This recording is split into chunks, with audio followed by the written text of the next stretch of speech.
বিসমিল্লাহির রহমানির রহিম। হে আমার প্রভু, আমায় ক্ষমা করে দাও, দাও নাজাত মুক্তি, প্রিয় করে নাও তোমার অশেষ রহমতে। আমার কলুষিত হৃদয়কে পাক সাফ করে দাও, এই আমার আকুতি। ও আমার প্রভু, তোমার দয়ায় বেঁচে আছি বলেই তোমাকে ডাকছি আমি প্রার্থনায়।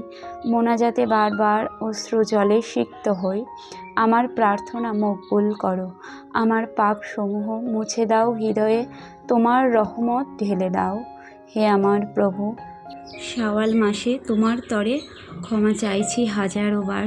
তুমি আমার হায়াতে আবার ফিরিয়ে দিও এই শাওয়াল মাস, যেন নিজের কালিমা দূর করতে পারি, ইবাদতের দ্বারা মুক্তির পথ যেন বেছে নিতে পারি তোমার কৃপায়। হে আমার প্রভু, তুমি আমার মোনাজাত, আমার দোয়াকে কবুল করো এবং আমার সঙ্গে যারা শুনছে তাদের মনের নেক আশাগুলোকেও তুমি পূর্ণ করো।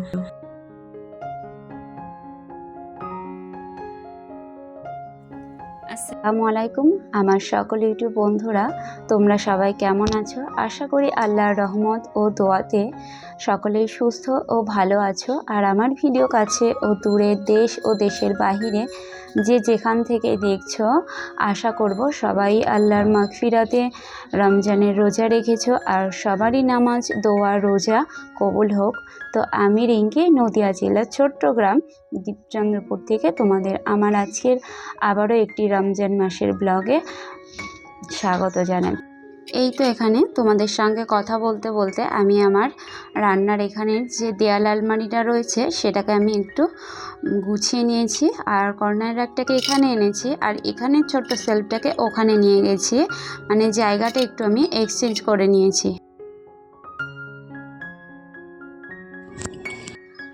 আমি প্রায়ই মাঝে মাঝে সব কিছু আর কি একই জিনিস কিন্তু জায়গাগুলো একটু এক্সচেঞ্জ করি। আর ওই যে মেয়ের ওষুধপত্র যেগুলো ফ্রিজের উপর রাখি, আগে কিন্তু ফ্রিজের উপরটা আমি টোটালি ফাঁকা রাখতাম, কিন্তু মেয়ে ছোট হওয়ায় মানে সব সময় জিনিসগুলো আর কি অগোছালো করে। আর ওষুধ বলে কথা, হাতের নাগালে থাকলে হয়তো খেয়ে ফেলবে, তো রিস্ক হয়ে যাবে, ওই কারণে আমি ওখানটা উঠিয়ে রাখি। তবুও ওখানে ওঠার প্রচুর চেষ্টা করে।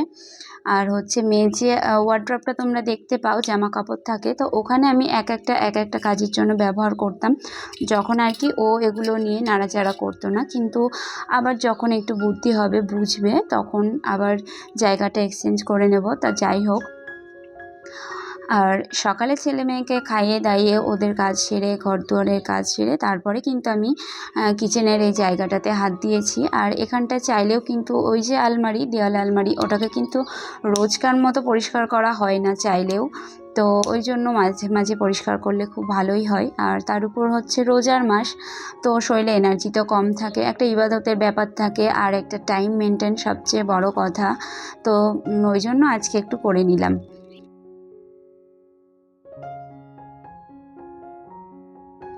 তো আজকে হঠাৎই প্ল্যান হলো যে আজকে মানে একটু চিলি চিকেন বানাবো। তো ওই যে ঘরে সব কিছুই ছিল, শুধু ছিল না হচ্ছে চিলি সস। তো এটা একটা হাস্যকর হতে পারে তোমাদের কাছে দেখতে, তো আমি নিজের মনকে বোঝানোর জন্য ওখানে কাঁচা লঙ্কাটা আর কি ওইভাবে গ্রেট করে দিয়ে দিয়েছি। তো দেখা যাক, এটাও একটা আলাদা একটা টিপস, খেয়েই দেখা যাক কেমন হয়। আর একবার চিলি সস এনে খেয়ে দেখবো ডিফারেন্সটা। কি বলছো বন্ধুরা? তোমরা কিন্তু তোমাদের মতামত কমেন্ট করে অবশ্যই আমাকে জানাতে পারো। তো এই যে মাংসটা আমি ওখানে ম্যারিনেট করে আর কি পুরো ফ্রিজে রেখেছিলাম আধা ঘন্টার মতো, আর হচ্ছে এই যে হালকাভাবে একটু ভেজে নিচ্ছি। তো এইভাবে আমি দুবার ভেজে নিয়েছি, আর তারপর এটাকে রান্না করব।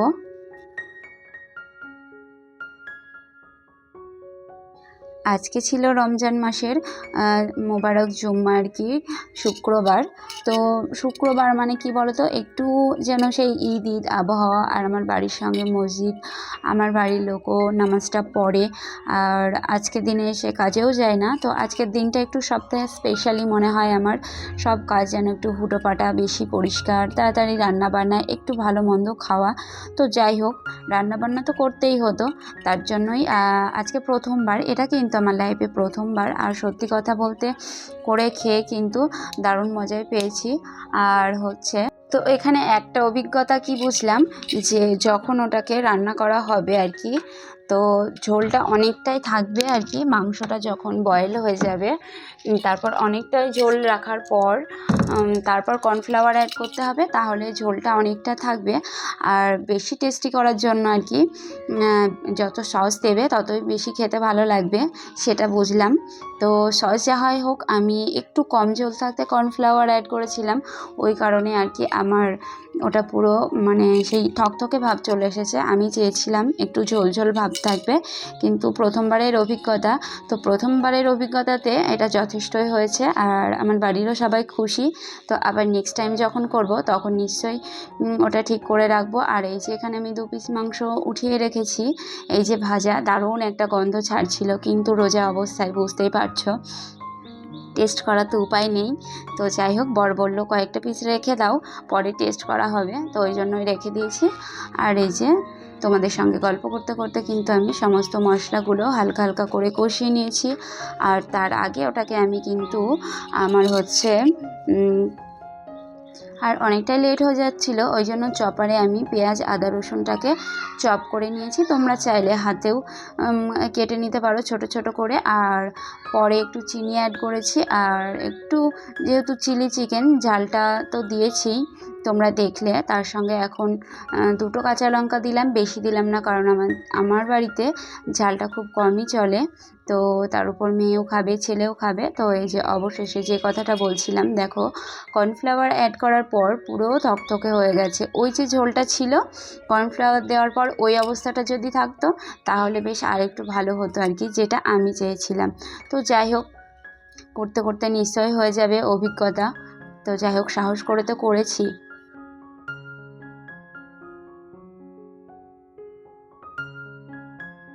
পাশাপাশি মেয়েকে একটু সুজি রান্না করে দিচ্ছিলাম, ওটাতে পরে দুধ অ্যাড করব। মেয়ের মুখের মধ্যে ব্যথা, তো ভাত খেতে পারছে না, ওই জন্য ওকে সুজিটা রান্না করে দিলাম। এই ফাঁকেই আমি আর কি ওকে খাইয়ে দেবো। তো এই যে আমার এখানে কিন্তু চিলি চিকেন পুরো রেডি। তো তোমরা কমেন্ট করে অবশ্যই জানিও যে কেমন হয়েছে টেক্সচারটা আর কি। তো তোমরা কমেন্ট করে জানালে অনেক খুশি হব। ভালো মন্দ যেটাই তোমাদের মনে হয় সেটাই অবশ্যই আমাকে জানিও। তো তারপরই আমি কিন্তু ভাত করে রেখেছিলাম, আর সেই ভাতটাকে এখন প্রথমে একটু অল্প ভেজে নেব, কারণ ছেলেকে আগে দেব, ছেলে খাবে, ততক্ষণে আমি আর একবার যেটা হবে পুরোটা সেটা আর একবারে করে নেব, ওকে আগে খেতে দিয়ে নিই। তো ওই জন্য অল্প কিছু করছি। তো এই যে সবজিগুলো আর কি একটু ভেজে নিয়ে অল্প একটু চিনি দিয়েছি, যেহেতু চিলি চিকেনটা মিষ্টি হবে ওই জন্য এটাতে আর আমি বেশি মিষ্টি অ্যাড করিনি। তো সবজিগুলো ঘরেই ছিল, ওই জন্য ভাবলাম যে চিলি চিকেন যেহেতু করছি তার সঙ্গে একটু ফ্রাইড রাইস আর কি মিক্সড ভেজিটেবল রাইসটাও হয়ে যাক। তো এই যে প্রথমবার করে নিয়েছি, আর ছেলেকে এখানে খেতে দিয়ে দেবো।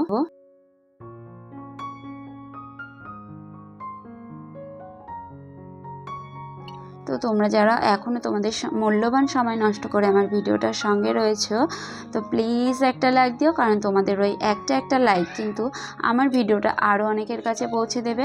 আমি তোমাদের কাছে আজকে একটা রিকোয়েস্ট করছি যে আমার ভিডিওতে আজকে তোমরা 50টা লাইক করে দাও, তো আমি অনেক অনেক খুশি হয়ে যাব।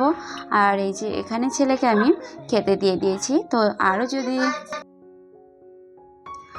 যদি আমার ভিডিওটা আরও একটু বেশি ভালো লেগে থাকে তো চাইলে আমার চ্যানেলটিকে সাবস্ক্রাইব করো, আর সাবস্ক্রাইব করলে পাশে থাকা বেল আইকনটিকে ক্লিক করে অল অপশানটি ক্লিক করে দিও, কারণ আমি যখনই ভিডিও ছাড়বো তাহলে তোমাদের কাছে তখনই নোটিফিকেশান চলে যাবে, আর তোমরা তোমাদের সময় মতো তখনই দেখে নিও।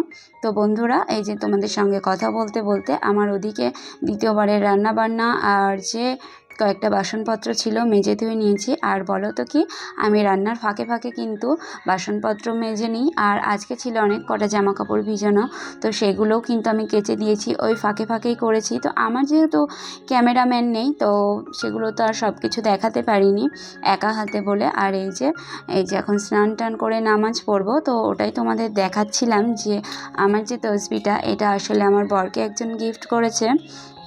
এটা হচ্ছে আরবের, দেখতে কত কালারফুল, কত সুন্দর, আর হচ্ছে ভীষণ ভারী, আমার খুব ভালো লাগে। আমি অন্য টাইমেও এক সময় হাতে নিই।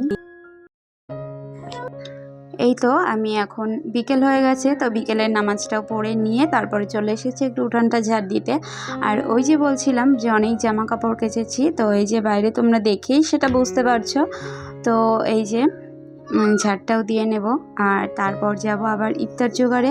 তো এই যে এটা হচ্ছে আমার বাড়ির একটা ফুল গাছ আর কি। এই কোণাতে ফুল গাছগুলো দেখতে খুব ভালো লাগে, কিন্তু খুব নোংরাও হয়।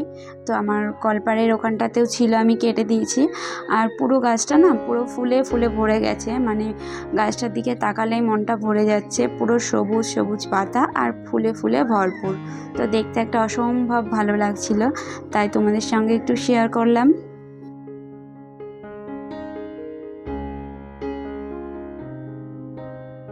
তো তারপরই চলে এসেছি ইফতার জোগাড়ে। আর এই যে এখানে কিছুটা সলিড মাংস আমি রেখে দিয়েছিলাম, একটা অন্যরকম ইফতারি করব, কিন্তু এটা রেডি করে ওটা রেডি করে আর ওই যে আলুর চপ, ওটা আমি আলু মেখে নিয়েছি আর কি, সব রকম মশলা, ঝাল, পেঁয়াজ, ধনে পাতা সব কিছু দিয়ে।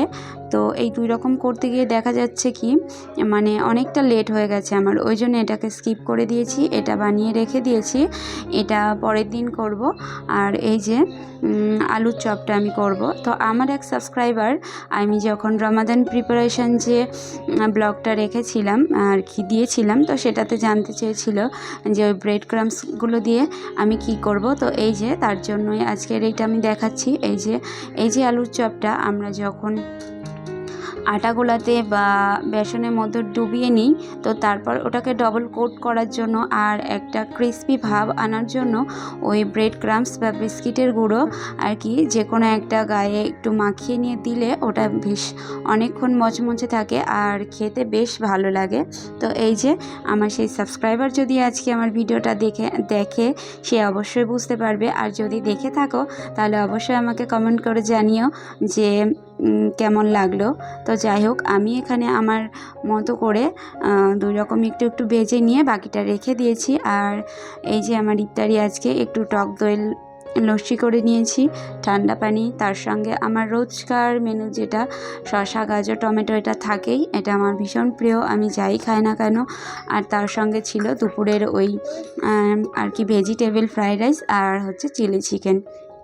তো যাই হোক, সব কিছু একটু একটু খেয়ে কিন্তু আর কিছুই খেতে পারিনি। তো নামাজ পড়ে একটু রেস্ট নিয়ে তারপরে বাকি যে আলুর চপগুলো ভাজা আর কি ফ্রাই করতে বাকি ছিল, তো সেগুলোকে করে নিচ্ছি। তো করে নিয়ে বাড়ির সবাই একটা দুটো করে খেয়ে নেব। তো এই যে বলতে বলতে আমার কিন্তু এখানে আলুর চপগুলো রেডি হয়ে গেছে।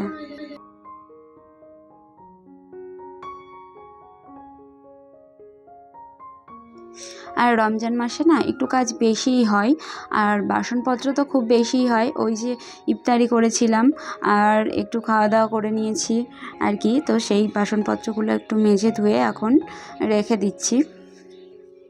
আর তারপরই একবারে আর কি শুয়ে পড়বো আর তোমাদের সঙ্গে দেখা করব আবার হচ্ছে সেহরিতে। তো আজকের ভিডিওটা কেমন লাগলো সেটা অবশ্যই তোমরা কমেন্ট করে জানিও। তোমরা সবাই সুস্থ ও ভালো থেকো। তো আজকে সেহরিতে উঠতে অনেকটা লেট হয়ে গেছিলো, তো উঠেই আমি ঝটপট করে প্রেশার কুকারে ভাত বসিয়ে দিয়েছি। আর এই যে এখানে টক দই আর তরকারি রয়েছে। তো যাই হোক, তোমাদের জন্য দোয়া করে আর আমার নিজের জন্য দোয়া চেয়ে আজকের মতো এখানেই বিদায় জানাচ্ছি। সবাই ভালো থেকো। আল্লাহ হাফেজ। আসসালামু আলাইকুম।